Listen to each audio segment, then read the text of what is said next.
Sarà il Tempio la prima avversaria della Nuorese nel campionato di eccellenza che prenderà il via domenica 15 settembre. Stamattina il Comitato regionale della Federcalcio ha pubblicato il calendario della nuova stagione del massimo campionato regionale.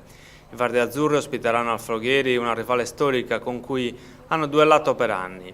Nel secondo turno la Nuorese andrà in trasferta a Serramanna contro l'altra vincitrice del girone di promozione. Terzo turno difficile sul campo del Taloro Gavoi che i verdi-azzurri affronteranno anche nel primo turno di Coppa Italia. Quindi il ritorno al Floghieri contro il Valle d'Oria.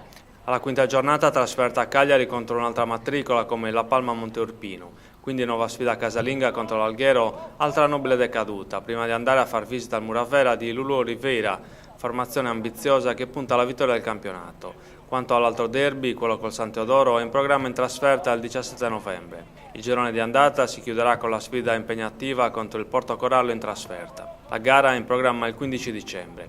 I calendari non sono né belli né brutti, il giudizio finale dipende sempre dall'esito del campionato, anche perché gli avversari prima o poi bisogna affrontarli tutti.